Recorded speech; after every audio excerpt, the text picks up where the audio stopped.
안녕하세요. 협착증과 관절염 TV의 손영훈 한의사입니다.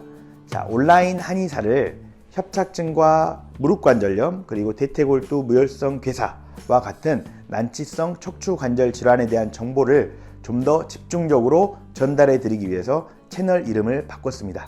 앞으로도 협착증, 무릎관절염, 대퇴골두 무혈성 괴사에 대한 각종 극복 정보, 극복 방법들을 열심히 연구해서 알려드리도록 하겠습니다. 자, 오늘은 허리협착증 환자가 피해야 할 운동, 꼭 해야 할 운동이라는 주제로 말씀드리겠습니다. 자, 허리협착증에 걸리면 병원을 가기도 하지만 많은 분들이 운동을 통해서 이를 극복하려고 합니다. 그래서 운동을 열심히 하죠. 그런데 어떤 운동들은 오히려 허리협착증에 해가 됩니다. 그리고 정작 허리협착증에 너무 좋은 운동이 있는데 많은 분들이 안 하고 계시죠. 그래서 오늘은 꼭 피해야 할 운동, 그리고 꼭 해야 할 운동을 말씀드리도록 하겠습니다. 먼저 우리가 원리를 이해해야 됩니다. 허리협착증이란 무엇이고 꼭 피해야 할 운동들은 어떤 원리를 가진 운동인가? 꼭 해야 할 운동은 어떤 원리를 가진 운동이기에 꼭 해야 하는가? 이걸 이해해야지 명확하게 이해가 되거든요. 자, 보시죠. 자, 허리협착증은 우리 다들 아시다시피 척추 내부가 좁아진 거예요. 그런데 척추 내부가 좁아졌다 그래서 다 통증이 있던가요? 한 달 전과 한 달 후 그리고 1년 후 척추 내부는 항상 좁아져 있죠. 오히려 1년 후가 더 좁아질 겁니다. 근데 1년 후에는 오히려 증상이 덜해요. 그러니까 척추 내부의 좁아짐과 증상은 항상 일치하는 게 아닙니다. 그리고 증상은 수시로 변하죠. 그 이유는 무엇인가요? 허리협착증이 단순히 이런 구조적인 문제뿐만 아니라 전신적 혈류순환이라고 하는 내과적인 문제도 함께 결합되어 있는 질병이기 때문입니다.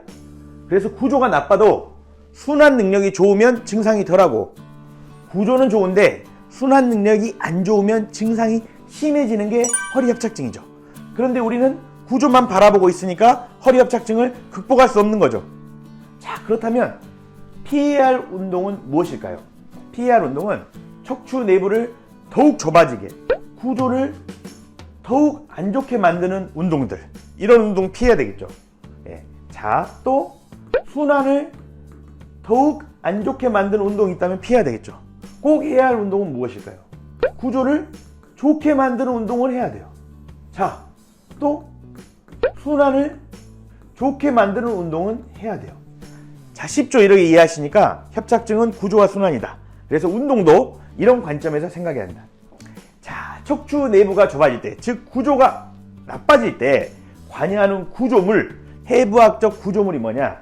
디스크, 후관절, 황인대입니다. 이것들이 터지고 두꺼워지고 이러면서 척추 내부를 더욱 좁아지게 하거든요. 그래서 디스크, 후관절, 황인대를 자극하고 퇴행을 가속화하여 척추 내부를 좁아지게 할 수 있는 운동은 피해야 되고, 그럼 꼭 해야 할 운동은 구조를 좋게 하거나 순환을 좋게 하거나. 일자허리면 협착증 증상이 심하거든요. 그래서 C자허리로, 건강한 척추인 C자허리로 만들어줄 수 있는 구조를 바꿀 수 있는 운동, 또는 전신적 혈액순환을 좋게 해줄 수 있는 운동, 이 운동은 꼭 해야 되겠죠. 자, 이러한 운동이 각각 어떤 게 있는지 알아보겠습니다. 자, 피해야 할 운동 4가지 말씀드려요. 피해야 할 운동 4가지는 디스크, 후관절, 황인대에 부담을 줘서 퇴행을 가속화시켜서 척추 내부를 좁아지게, 협착되게 만드는 운동들을 피해야 한다죠. 대표적인 운동이 뭔가요? 잇몸 일으키기. 많은 분들이 허리를 강화시키기 위해서 또는 몸을 튼튼하게 하기 위해서 잇몸 일으키기를 해요. 근데 잇몸 일으키기를 하면 어디에 부담이 많이 되냐면 디스크에 큰 부담이 됩니다.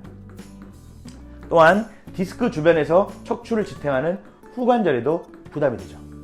그래서 허리가 약한 분들, 특히 협착증이 올 만큼 척추가 퇴행이 되어 있고 대부분 고령인 분들은 잇몸 일으키기는 피하시는 게 좋습니다. 자, 두 번째는 이번에는 몸을 들어 올리는 게 아니라 다리를 들어 올리는 운동이에요. 다리를. 누워서 다리를 들어 올리는. 다리를 들어 올리는 운동은 잇몸 일으키기에 비해서는 척추의 부담이 덜합니다. 하지만 이 역시도 디스크와 후관절에 무리를 주기 때문에 퇴행을 만들 수 있기 때문에 피해야 하는 운동입니다. 우리가 헬스장 가보면 허리 협착증을 극복하겠다고 벤치프레스를 들고 무게를 많이 드시는 분들이 있어요. 자, 이런 게 나의 만족에는 좋지만 척추의 퇴행을 가속화시킬까요, 안 시킬까요? 당연히 가속화시키겠죠. 또 몸을 구부려서 물건을 들 때 디스크에 큰 부담이 되게 됩니다. 그래서 벤치프레스 등 무리한 무게를 들어올리는 운동, 이런 운동 안 하시는 게 좋습니다. 자, 헬스장 가면 런닝머신을 열심히 뛰는 분들이 있어요. 자, 런닝머신 뛰면 어떻든가요? 지면이 푹신푹신하지 않기 때문에 이 지면의 충격이 몸 전체로 오죠. 역시나 척추에도 무리가 가게 됩니다. 그래서 런닝머신 역시도 디스크, 후관절, 황인대라고 하는 척추 내부의 구조물의 퇴행을 가속화시킬 수 있다. 자, PAR 운동 내가 이해되시나요? 자, 이번에는 정말 중요한 꼭 해야 할 운동 5가지를 말씀드리겠습니다. 자, 운동의 원칙은 구조를 좋게 하거나 또는 순환 능력을 좋게 하거나. 척추는 많은 사람들이 일자허리를 가지고 있어요. 이 일자허리는 허리가 자꾸 아프게 돼. 그리고 되게 안 좋은 허리예요, 일자허리는. 근데 이 일자허리는 무슨 허리로? C자허리로. 배꼽이 여기 있다 그러면 앞으로 살짝 들어간 C자허리로 만들어줘야 돼. 그럼 일자허리를 C자허리로 만들 수 있는 방법이 뭐냐? 자, 이렇게 엎드린 상태에서 손을 땅에 짚고 상체를 들어 올리는 겁니다. 상체를. 어떤 사람은 가슴팍 있는 데까지만 들어 올릴 수도 있고 어떤 사람은 배가 있는 데까지 들어 올릴 수 있겠죠. 자기가 할 수 있는 만큼 하는 겁니다. 이렇게 상체 들어 올리기 운동을 30회 정도 해주시면 좋습니다. 만약에 내가 더 하실 수 있다 그러면 3세트를 해주세요. 그러면 총 90개 정도 할 수 있겠죠. 자, 이번에는 상체를 들어 올리는 게 아니라 똑같이 엎드린 상태에서 이번에는 그냥 머리를 붙이고 엎드리세요. 엎드린 다음에 이번엔 무엇을 들어 올려요? 다리를 들어 올려요. 근데 여기서 주의할 거는 다리 2개를 동시에 들어 올리면 돼야 안 돼요. 척추에 엄청난 무리가 가요. 다리를 하나씩 들어 올리는, 하나씩. 통째로. 이 다리를 하나씩 들어 올리는 거예요. 들어 올린 다음에 몇을 세워요? 3을 세워요. 하나, 둘, 셋. 3초 정도 세고 내리는 겁니다. 자, 그리고 이번에 어디? 반대쪽 다리를 들어 올리는 거예요. 자, 다리를 들어 올 때 주의할 점은 무릎이 구부러지지 않고 펴지게끔 하고 이 고관절 이하의 다리가 한꺼번에 들어 올려지게 해야 됩니다. 이해 가시죠? 그래서 한 다리당 30회씩. 또 이것도 나중에 익숙해져 가지고 잘 하시게 되면 3세트 하실 수 있겠죠. 자, 이 2가지 운동은 무엇이냐? 이 2가지 운동은 일자 허리를 C자 허리로 만드는 신전 운동입니다. 이해 가시죠? 그래서 상체를 들어 올리는 운동, 다리를 들어 올리는 운동, 엎드려서. 그러면 일자 허리가 C자 허리가 돼서 척추의 구조가 좋아진다. 이렇게 이해하시면 되고요. 3번째는 고양이 등 운동입니다. 이건 다들 아시죠? 손을 짚고 무릎을 대고 땅에 이렇게 엎드린 상태에서 이 등을 위로 볼록하게 올렸다가 이 등을 또 아래로. 그러니까 한마디로 등과 척추를 스트레칭을 하는 거예요. 그럼 어떻게 되겠어요? 척추 공간이 넓어지겠죠. 굳어있는 근육이 풀리겠죠. 이것은 이 운동을 한 이후에 스트레칭 방법으로 활용하시면 좋겠습니다.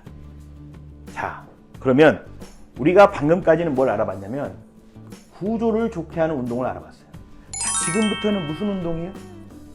순환을 좋게 하는 운동. 여러분들, 혈액순환을 좋게 하기 위해서 어떤 걸 하시나요? 자, 머리로 혈액순환을 좋게 하기 위해서 머리를 두드리시죠.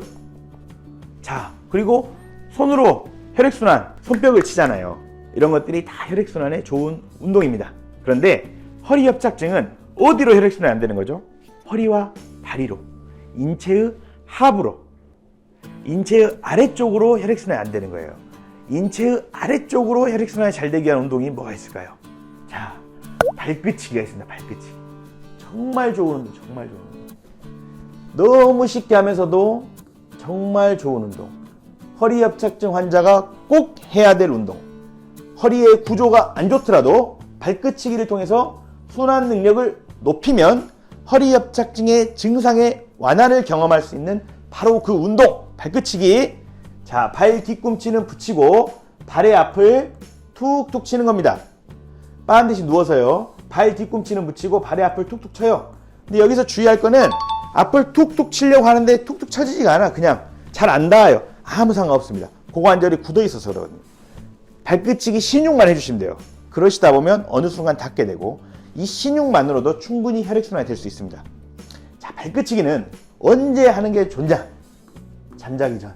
잠을 자기 전에 발끝치기를 하면 발끝까지 혈액순환이 잘 되니까 뭐가 휴식을 취해요? 네, 심장이 휴식을 취하면서 인체 혈액순환 능력이 많이 회복된다. 그래서 잠을 자기 전에 발끝치기를 하게 되면 수면에도 매우 좋다.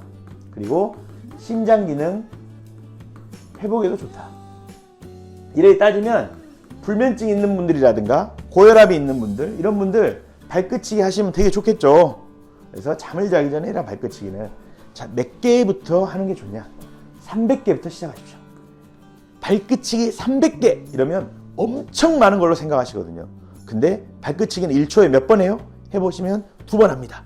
그러면 300개는 150초가 걸립니다. 300개 3분이면 할 수 있습니다.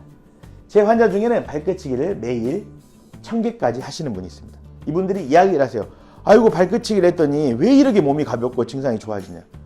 아, 정말 좋은 것 같다. 발끝치기는 여러 환자들에게 말씀드려보고 또 하는 걸 관찰하면서 많은 검증이 이루어진 방법입니다. 그래서 발끝치기 꼭 잠자기 전에 300개부터 시작해서 늘려가시길 바라겠습니다. 자, 마지막으로 맨발 걷기와 맨발 신발에 대해 설명해 드리겠습니다. 자, 이것도 저는 매우 중요한 방법이라 생각해요. 앞에서 말씀드렸듯 척추를 구조적으로 좋게 해주는 여러 운동들도 매우 중요하죠. 그리고 우리는 익히 그런 것들을 알고 있어요. 근데 허리 협착증에 순환이 정말 중요하다는 사실은 몰라요. 근데 어렴풋이 알아. 왜 그러냐면 허리 협착증 환자가 몸 컨디션이 좋을 때는 증상이 덜하고 몸 컨디션이 나쁠 때는 증상이 심하거든요. 그래서 이상하네. 오늘은 가볍네. 막 이런 걸 느껴요. 근데 그게 도대체 뭔지는 몰라. 그게 뭐냐면 몸의 혈액순환이 잘 될 때는 증상이 덜한 거예요. 자, 근데 맨발 걷기와 맨발 신발은 뭐를 좋게 해줘요? 순환을 좋게 해줘. 왜 그럴까요? 자, 맨발로 걸으면 발에 있는 여러 자극점들이 지압이 되는 거잖아요. 그래서 발끝까지 혈액순환이 되게 돼 있는 거예요, 당연히. 자, 두 번째로 맨발로 걷는다 생각을 해봅시다. 맨발로 걸으면 어떻게 돼요? 깔창이 있는 신발 안에 이렇게 아치가 받쳐진 채로 있다가 맨발로 걸으면, 아치가 받쳐진 채로 걸으면 이렇게 걷거든. 계속 이 아치가 생각해보세요. 이렇게 걸어요. 근데 맨발로 걸으면 푹 펴졌다가 다시 아치가 생겼다가 푹 펴졌다가 아치가 생겼다가 무슨 운동이 일어나요? 푹 펴졌다가 아치가 생겼다. 근막이 이완되면서 혈액순환 효과가 매우 많이 일어나요. 우리가 신발을 신으면 앞에 발가락이 이렇게 모아져 있어요. 맨발로 걸으면 발가락이 펴지죠. 그러면서 발가락 관절부터 시작해서 관절 자체에 강화 운동이 일어나요. 이걸 꺽쇠 효과라고 하거든요. 그래서 맨발 걷기는 혈액순환에도 매우 좋고 척추 관절 강화에도 매우 좋아요. 당연히 그럴 수밖에 없는 겁니다. 신발 안에 발이 쌓여 있으면서 잃게 됐던, 우리가 상실되게 됐던 여러 가지 건강적 이점, 쭉 펴졌다가 아치가 생기는 이런 근막 이완, 또 발가락이 펴지면서 척추 관절이 강화되는 꺽쇠 효과, 이런 것들이 맨발 걷기를 통해서 챙길 수 있는 거죠.